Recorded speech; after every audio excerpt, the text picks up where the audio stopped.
नमस्कार दोस्तों, कैसे हैं आप सब। उम्मीद करता हूं सब बढ़िया होंगे। सो फ्रेंड्स, इन्वेस्टर प्राइड के एक और नई एपिसोड में आप सभी का स्वागत है। एंड फ्रेंड्स, आज के इस वीडियो में हम लोग बात करने वाले हैं कि जो पराग पारिक फ्लेक्सी का फंड है, मुझे पता है कि आप में से बहुत जनों ने इसमें इन्वेस्ट किया हुआ है। इस फंड का जो फंड साइज है वो 1,34,000 करोड़ के आसपास में हो चुका है। तो मेरे और आप जैसे जो इन्वेस्टर इसमें ऑलरेडी इन्वेस्ट करके रखा हुआ है, लेकिन इस फंड का जो रिटर्न है रिसेंट पास्ट में उतना बेहतर नहीं रहा है, बल्कि साल 2026 में इस फंड ने आपको नेगेटिव रिटर्न बना के दिया हुआ है। और फंड साइज भी देखिए तो डे बाय डे काफी ज्यादा इंक्रीज हो रहा है, जो कि इस फंड के लिए खतरा बन सकता है आने वाले टाइम में, या फिर यूं कहिए कि भाई खतरा ऑलरेडी बन चुका है इसका फंड साइज। फ्रेंड्स, देखा जाए तो जितने भी इन्वेस्टर जो कि म्यूचुअल फंड में इन्वेस्ट करते हैं, सभी का गोल या फिर कह लीजिए अल्टीमेट मोटिव जो होता है वो प्रॉफिट जनरेट करना होता है।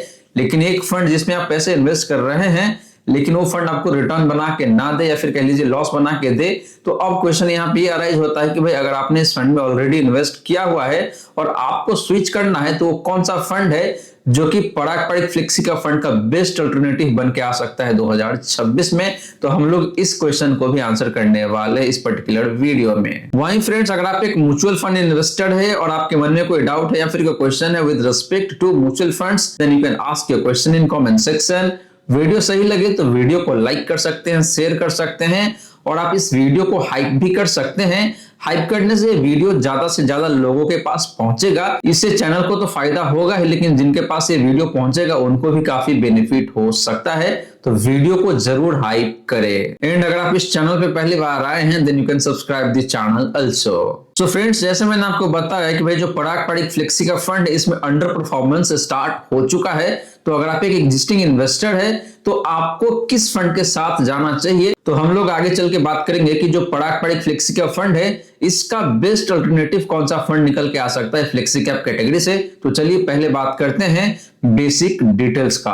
तो पहले बात करते हैं बेसिक डिटेल्स का। तो इन दोनों फंड को हम लोग कंपेयर करेंगे बेसिक डिटेल्स के आधार पे। पराग पारिक फ्लेक्सी का फंड है और एचडीएफसी फ्लेक्सी का फंड है, दोनों का ही लॉन्च ईयर जो है वो सेम ही है। बात यहाँ पे करें फंड साइज का, यानी कि एसेट अंडर मैनेजमेंट का, तो पराग पारिक फ्लेक्सी का फंड का जो फंड साइज है ये लगभग 1,34,000 करोड़ के आसपास में दिखने को मिल रहा है। और वहीं पे जो एचडीएफसी फ्लेक्सी का फंड है इसका फंड साइज लगभग 97,500 करोड़ के आसपास में दिखने को मिल रहा है। तो फंड साइज पराग पारिक फ्लेक्सी का फंड का काफी ज्यादा दिखने को मिलता है, और एचडीएफसी फ्लेक्सी का फंड का ऐसा नहीं है कि कम है, ये भी हायर साइड में है। लेकिन कंपैरेटिव टर्म में देखते हैं तो पराग पारिक फ्लेक्सी का फंड साइज काफी एक्सेसिव हो चुका है, जो कि कहीं ना कहीं आगे चल के मुझे लगता है कि भाई इस फंड के लिए प्रॉब्लम क्रिएट कर सकता है। एक्सपेंस रेशियो देखे तो दोनों फंड का लगभग सिमिलर सा ही दिखने को मिल रहा है। बात करें टर्नओवर रेशियो का, तो एचडीएफसी फ्लेक्सी का फंड का टर्नओवर रेशियो बेहतर है पराग पारिक फ्लेक्सी का फंड से, यानी कि ये फंड अपने पोर्टफोलियो से स्टॉक्स को रिलेटिवली कम चेंज करता है, और पराग पारिक फ्लेक्सी का फंड भी कम ही चेंज करता है। बहुत माइनर सा डिफरेंस है, बहुत ज्यादा का डिफरेंस यहाँ पे है नहीं। तो दोनों ही फंड्स का जो बेसिक डिटेल्स है अपने अपने जगह पे काफी बेहतर दिखने को मिल रहा है। हालांकि जो फंड साइज है यहाँ पे काफी ज्यादा अंतर दिखने को मिलता है। तो फंड साइज के मामले में एचडीएफसी फ्लेक्सी का फंड बेहतर है पराग पारिक फ्लेक्सी का फंड से, क्योंकि इसके पास हेडरूम अभी काफी ज्यादा बचा हुआ है। अब चलिए बात करते हैं इन दोनों ही फंड्स का परफॉर्मेंस का।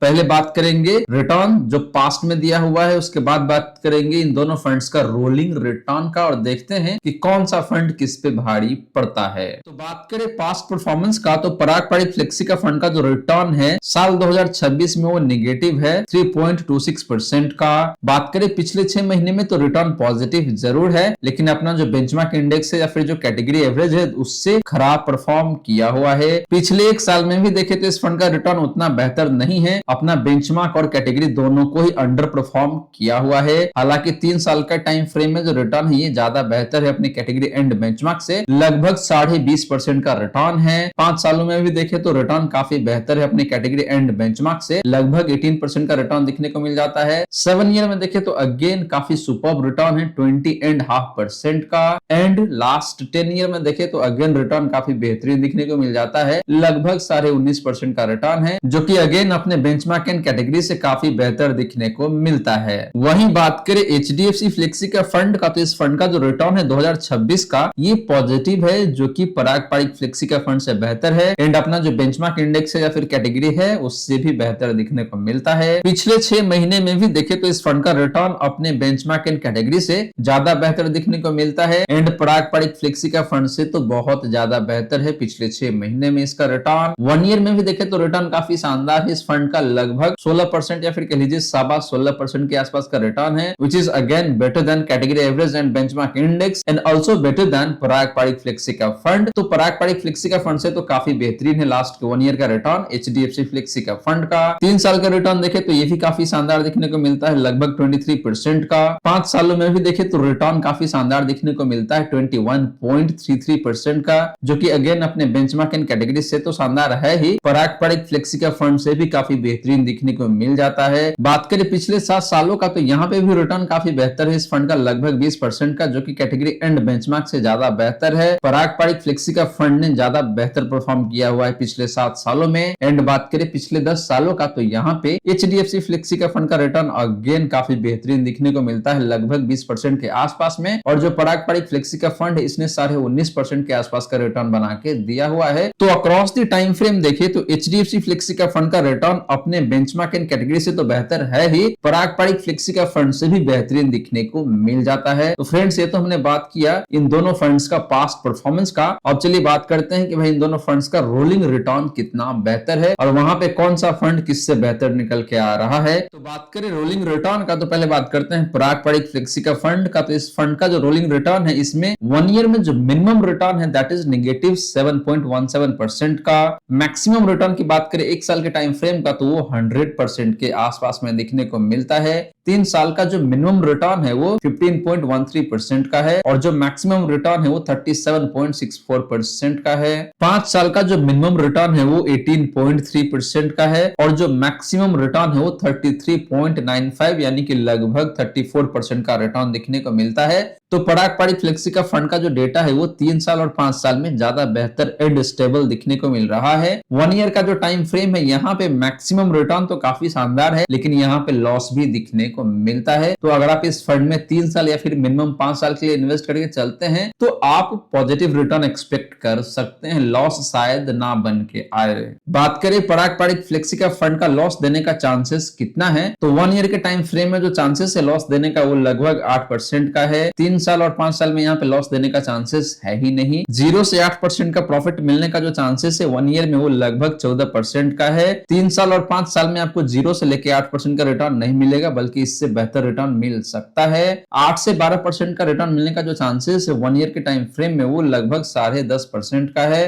3 साल और 5 साल के टाइम फ्रेम में 8 से 12% का प्रॉफिट मिलने का चांसेस बिल्कुल भी नहीं है, इससे ज्यादा रिटर्न आपको मिल सकता है। 12 से 15% का प्रॉफिट मिलने का चांसेस 1 ईयर के टाइम फ्रेम में देखे तो 6.32% का है। 3 साल और 5 साल में यहाँ पे कोई चांसेस नहीं है, यानी कि आपको हायर रिटर्न मिल सकता है। 15 से 20% का रिटर्न मिलने का चांसेस 1 ईयर के टाइम फ्रेम में देखे तो लगभग 5.5% का है। 3 ईयर में 15 से 20% का रिटर्न मिलने का जो चांसेस है वो 22.64% का है और 5 ईयर में जो चांसेस है 15 से 20% का रिटर्न मिलने का वो है 6.48% का। और बात करें मोर देन 20% का रिटर्न मिलने का चांसेस 1 साल में कितना है, तो वो है लगभग 55.5% का। 3 साल में देखे तो 77.36% का चांस दिखने को मिलता है और 5 साल में देखे तो सबसे हाईएस्ट है 93.52% का, यानी कि 100% चांसेस यहाँ पे नहीं है कि भाई आपको मोर देन 20% का रिटर्न मिल सके। तो फ्रेंड्स पारंपरिक फ्लेक्सी का फंड की बात करें तो ये फंड कहीं ना कहीं आपको 15 से 20% के बीच का रिटर्न बना के दे सकता है, क्योंकि इस ब्रैकेट में देखे तो सबसे हाईएस्ट परसेंटेज इसका दिखने को मिलता है। हालांकि मोर देन 20% का रिटर्न मिलने का चांसेस यहाँ पे नहीं दिख रहा है, 100% का चांसेस तो बिल्कुल भी नहीं है, लेकिन हाँ 5 साल के टाइम फ्रेम में देखे तो लगभग 93.5% का चांस जरूर दिखने को मिलता है। बात करें एचडीएफसी फ्लेक्सी का फंड का रोलिंग रिटर्न का, तो 1 ईयर के टाइम फ्रेम में इसका जो मिनिमम रिटर्न है वो पॉजिटिव है, विच इज सिग्निफिकेंट पॉइंट, क्योंकि पारंपरिक फ्लेक्सी का फंड का 1 ईयर का जो मिनिमम रिटर्न था वो था -7.17% का और इसका है पॉजिटिव 2.05% का। मैक्सिमम रिटर्न की बात करें तो वो 99.62% का है, विच इज इक्विवेलेंट टू 100%। 3 साल में देखें तो जो मिनिमम रिटर्न है इसका 19.71% का है, विच इज बेटर देन पारंपरिक फ्लेक्सी कैप। मैक्सिमम रिटर्न है 40.23% का, which is again better than पारंपरिक फ्लेक्सी कैप। 5 साल में इस फंड का जो मिनिमम रिटर्न है वो 21% के करीब में है और जो मैक्सिमम रिटर्न है वो 35.83% का है। तो 5 साल का भी जो डेटा देखे इस फंड का रोलिंग रिटर्न का, तो पारंपरिक फ्लेक्सी का फंड से ज्यादा बेहतर दिखने को मिल रहा है। बात करें कि भाई पारंपरिक फ्लेक्सी का फंड लॉस कितना दे सकता है, इसका चांसेस कितना है, तो नेगेटिव रिटर्न का चांस बोले तो यहाँ पे बिल्कुल भी नहीं है,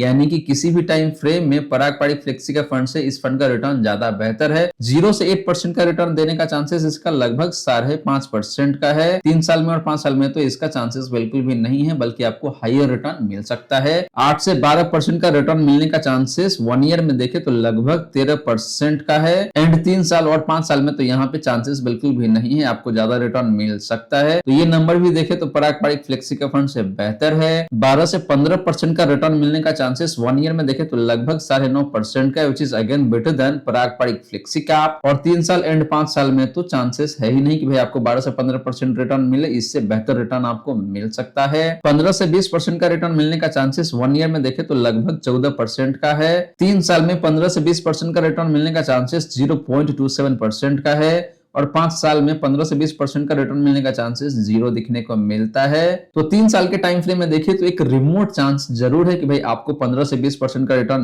मिल सके, लेकिन 20% से ज्यादा का रिटर्न मिलने का चांसेस 1 ईयर में देखे तो लगभग 57-58% का है। 3 साल में देखे तो लगभग 100% ही आप कह सकते हैं और 5 साल में तो 100% ही दिखने को मिल जाता है। तो फ्रेंड्स, रोलिंग रिटर्न भी देखे तो HDFC फ्लेक्सी का फंड का पारंपरिक फ्लेक्सी का फंड से ज्यादा बेहतर दिखने को मिलता है। अब चलिए बात करते हैं इन दोनों फंड्स का पोर्टफोलियो कॉन्सेंट्रेशन का एंड वैल्यूएशन का। बात करें पोर्टफोलियो कॉन्सेंट्रेशन का एंड वैल्यूएशन का, तो पहले बात करेंगे पारंपरिक फ्लेक्सी का फंड का। तो इस फंड के पोर्टफोलियो में जो नंबर ऑफ स्टॉक्स है वो 86 है। टॉप 10 स्टॉक्स में जो कॉन्सेंट्रेशन है वो लगभग 48% का है। टॉप 5 स्टॉक्स कॉन्सेंट्रेशन की बात करें तो वो 29% के आसपास में है। एंड टॉप 3 सेक्टर कॉन्सेंट्रेशन की बात करें तो वो 55.5% के आसपास में देखने को मिलता है। तो कॉन्सेंट्रेशन ठीक है, बहुत ज्यादा नहीं है। वैल्यूएशन की बात करें तो इस फंड का पोर्टफोलियो का जो price to book value ratio है वो 3.16 टाइम्स का है और इस फंड का जो प्राइस टू अर्निंग रेशियो है वो काफी लोअर दिखने को मिल रहा है, 17.67 टाइम्स का। बात करें HDFC फ्लेक्सी का फंड का पोर्टफोलियो कॉन्सेंट्रेशन का, तो टोटल नंबर ऑफ स्टॉक्स यहाँ पे 50 है, यानी कि पारंपरिक फ्लेक्सी का फंड से लगभग 36 स्टॉक्स कम दिखने को मिल रहा है। इसी की वजह से इस फंड का टॉप 10 होल्डिंग्स में जो कॉन्सेंट्रेशन है वो 48.46% का है, मार्जिनली ज्यादा है पारंपरिक फ्लेक्सी का फंड से। टॉप 5 स्टॉक्स में देखें तो 33.27% का कॉन्सेंट्रेशन है। टॉप 3 सेक्टर कॉन्सेंट्रेशन की बात करें तो वो 61.73% का है। तो फ्रेंड्स, कॉन्सेंट्रेशन की बात करें तो टॉप 10 स्टॉक्स में या फिर टॉप 5 स्टॉक्स में बहुत ज्यादा का अंतर नहीं है दोनों फंड्स के बीच में, लेकिन जो टॉप 3 सेक्टर कॉन्सेंट्रेशन है दोनों फंड्स का, इसमें डिफरेंस आपको दिखने को मिल रहा है लगभग 5 से 6% के आसपास में। हालांकि ये नंबर भी बहुत हाईयर साइड में नहीं है HDFC फ्लेक्सी का फंड का। बात करें इस फंड का पोर्टफोलियो का price to book value ratio का, तो वो 2.92 टाइम्स का है, जो कि पारंपरिक फ्लेक्सी का फंड से थोड़ा सा कम है। हालांकि इस फंड का जो पोर्टफोलियो का प्राइस टू अर्निंग रेशियो है ये थोड़ा सा हाईयर साइड में दिखने को मिल रहा है पारंपरिक फ्लेक्सी का फंड के कंपैरिजन में। तो friends, portfolio concentration and valuation के आधार पे देखें तो दोनों फंड्स अपने अपने जगह पे काफी बेहतर दिखने को मिल रहा है, बहुत ज्यादा का अंतर नहीं है दोनों फंड्स के बीच में। अब चलिए बात करते हैं कि भाई इन दोनों में से कौन सा फंड्स कितना हाई रिस्की होने वाला है। बात करें इन दोनों फंड्स का रिस्क कंपोनेंट का, तो पहले बात करते हैं पारंपरिक फ्लेक्सी का फंड का। तो इस फंड का जो स्टैंडर्ड डिवीजन है वो 8.29 का है और ये कैटेगरी एंड बेंचमार्क से कम है, यानी कि इस फंड का रिटर्न काफी कम वोलेटाइल रहता है। शार्प रेशियो काफी बेहतरीन है 1.68 का, जो कि अगेन अपने कैटेगरी एंड बेंचमार्क से बेहतर है, यानी कि इस फंड का रिस्क एडजस्टेड रिटर्न ज्यादा बेहतर रहता है। बात करें इस फंड का अल्फा का, जो कि लगभग 8% का है, यानी कि इस फंड ने अपने बेंचमार्क इंडेक्स को पिछले 3 सालों में लगभग 8% पर एनम के हिसाब से बीट किया है, जो कि कैटेगरी से काफी बेहतरीन दिखने को मिलता है। बात करें HDFC फ्लेक्सी का फंड का स्टैंडर्ड डिवीजन का, तो वो 10.29 का है, जो कि पारंपरिक फ्लेक्सी का फंड से थोड़ा सा हाईयर साइड में है, लेकिन बहुत ज्यादा भी नहीं है। इसका मतलब ये है कि एचडीएफसी फ्लेक्सी का फंड का रिटर्न थोड़ा सा ज्यादा वोलेटाइल रहता है in comparison with Parag Parikh flexi का फंड। हालांकि इस फंड का भी स्टैंडर्ड डेविएशन अपनी कैटेगरी एंड बेंचमार्क से कम दिखने को मिलता है। शार्प रेशियो देखें तो इस फंड का भी बेहतर है अपनी कैटेगरी एंड बेंचमार्क से। एंड बात करें अल्फा का तो इसका भी अल्फा अपनी कैटेगरी से काफी बेहतरीन दिखने को मिलता है। तो फ्रेंड्स वैसे देखें तो दोनों फंड्स काफी कम रिस्क कैरी करता है अपने कैटेगरी में, लेकिन जो पराग पारिक फ्लेक्सी का फंड है ये थोड़ा सा कम रिस्क लेता है एचडीएफसी फ्लेक्सी का फंड के कंपैरिजन में। और कम रिस्क लेने की वजह से हमने देखा कि इस फंड का रिटर्न भी थोड़ा सा कम ही दिखने को मिल रहा था एचडीएफसी फ्लेक्सी का फंड के कंपैरिजन में। तो अगर आप थोड़ा सा ज्यादा रिस्क लेके ज्यादा बेहतर रिटर्न बनाना चाहते हैं in that case HDFC flexi का फंड काफी बेहतरीन साबित हो सकता है आप सभी के लिए। तो फ्रेंड्स ये रही सारी की सारी बातें जो हमने किया आज के इस वीडियो में, और मैंने आपको पराग पारिक फ्लेक्सी का फंड के बारे में काफी डिटेल्स में बताया है। और इसके साथ साथ मैंने आपको ये भी बताया कि भाई अगर आपको इस फंड से एग्जिट करना है और किसी और फंड के साथ स्विच करना है फ्लेक्सी कैप कैटेगरी में, तो एचडीएफसी फ्लेक्सी का फंड काफी बेहतरीन साबित हो सकता है। बल्कि यूं कहिए कि अभी के हिसाब से देखें तो एचडीएफसी फ्लेक्सी का फंड पराग पारिक फ्लेक्सी का फंड के कंपैरिजन में काफी बेहतरीन दिखने को मिल रहा है। और चाहे बात करें आप परफॉर्मेंस का या फिर रिस्क कंपोनेंट का, और वैल्यूएशन के आधार पे भी हमने देखा कि दोनों फंड्स के बीच में बहुत ज्यादा का अंतर नहीं है। और सबसे मेन पॉइंट है कि दोनों फंड का फंड साइज, यानी कि जो पराग पारिक फ्लेक्सी का फंड इसका फंड साइज लगभग 1,34,000 करोड़ के आसपास में जा चुका है, और जो एचडीएफसी फ्लेक्सी का फंड इसका फंड साइज लगभग 97,000 करोड़ का है। तो दोनों फंड के जो फंड साइज है इसके बीच में काफी ह्यूज डिफरेंस है। तो मुझे लगता है कि एचडीएफसी फ्लेक्सी का फंड आपके लिए ज्यादा बेहतर काम कर सकता है आने वाले टाइम में। But before taking any decision आपको खुद भी रिसर्च करना चाहिए, एंड जरूरत पड़ने पे you can consult with your financial advisor also. So friends उम्मीद करता हूं जितनी भी बातें मैंने बताने की कोशिश किया है सारी की सारी बातें आपको समझ में आ गया होगा। मन में अगर कोई डाउट है या फिर कोई क्वेश्चन है then you can ask your question in comment section. Video सही लगा हो तो वीडियो को लाइक भी कर सकते हैं, शेयर भी कर सकते हैं, और आप इस वीडियो को हाइप भी कर सकते हैं। एंड अगर आप इस चैनल पे पहली बार आए हैं then you can subscribe this channel also. So guys thank you so much for watching this video. मिलते हैं नेक्स्ट वीडियो में। जय हिंद, जय भारत।